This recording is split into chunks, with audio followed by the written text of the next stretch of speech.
Dennis McDonough. Well, we're so glad that you were. McDonough. Oh, we're so glad. Have you been able to meet Nancy Pelosi already? Have you interacted with her since you got there? Yeah, in fact, I can see her from here. Oh, I heard a voice. I was like, maybe. Yeah, you know, she wants to make sure I don't forget things. It's okay. I know she wants to come around and say hi. She does probably wants to come around. Well, here, right, maybe this will be an added, just so she doesn't take my time, my 4 minutes at her. So, I mean, that wouldn't be right. Here. No, I didn't. I'm very honored that Michael Blecker is with us. For decades, he has been a hero, not only in housing homeless vets, but in having a continuum of care, meeting their needs. As I introduced him at a press conference earlier today, I said he's been a tremendous intellectual resource in meeting the needs of our veterans. He's been a super patriot in his own service to our country.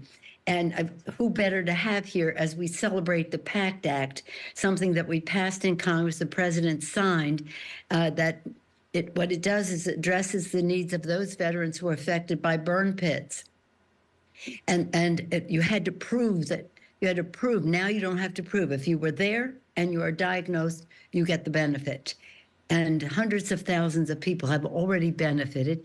Millions of people have signed up and are approved, and now they're in line getting their benefits. So it's a big deal.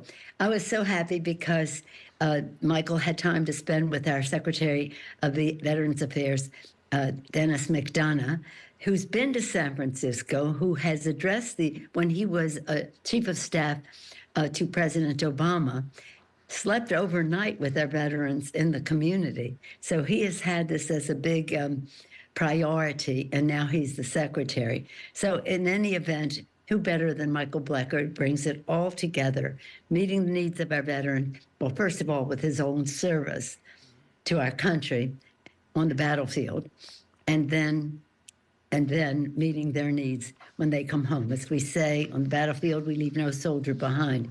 And when they come home, we leave no veteran behind. I'm very honored. Michael Blecker is my guest tonight. Yeah, it sounds like he was an easy selection for you. What are you expecting to hear from the president tonight during the State of the Union? It seems like it's a very high-stakes speech from him. It is, and well, in terms of the PACT Act, which was a very high priority, it was a transition. It's something that went beyond the incremental support that we have given to veterans time and time again, and we try to work in a bipartisan way when it comes to veterans. Although on this issue we had to make a fight because there are big dollars in mind. So the president has it as one of his priorities in the speech tonight, and that's why we're excited that Michael is here. But I think that the president will give us optimism about the future. He has taken us down a positive path to the future, but our work is not done. And he will show where we go from here. Very proud of his presidency. I'm excited about the speech tonight.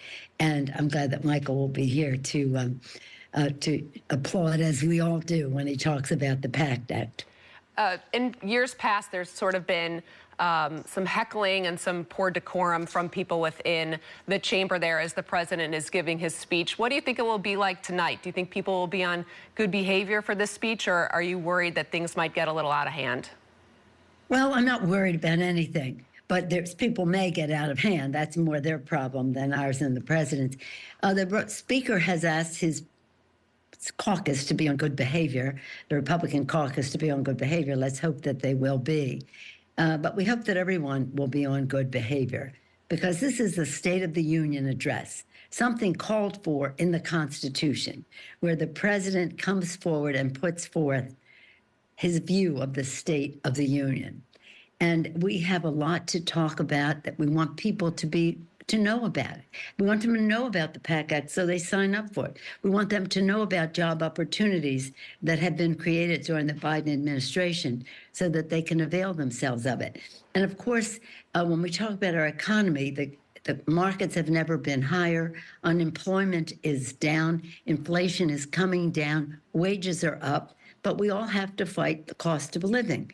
And that's, in terms of addressing supply chains and all the things that go into that. We're also concerned globally. We want, and I hope the president will make an appeal, I think he will, to the Congress to pass the assistance for Ukraine, for the humanitarian assistance for Gaza, for the issues that are in the priorities that are in the national security legislation, including the national security of securing our border. So again, and then when we talk about the economy in our country, we have to talk about women. So the president has always been a champion in terms of women, child tax credit, of affordability for child care, respecting our child care workers, and making sure they earn what they deserve in that job, and healthcare providers, home healthcare providers, so that all the things that enable a woman and a man actually to go to work knowing that their family is in good shape. But just for example, in the CHIPS Act, which we're very proud of, job creator, as I said, 26 million jobs the president has been created under the president. A lot of it's private sector, some of it public sector, but all of it with justice so that many more people can participate. And in that CHIPS Act, it says if you want one of these grants, you have to have childcare at your facility. So in any event, we're leapfrogging over some past ideas about incrementalism and being more transformative under President Biden. And that speech is what we're looking forward to tonight. If we had more time, I would ask you all about the election and what had happened across the nation and here in California. But to wrap things up, Michael said he got a new suit. Does he look good to be your guest tonight? Yeah. He was there with the secretary of the Veterans Affairs Committee, with the members of Congress, the chairs, the other veterans who came, and they thought he looked very distinguished.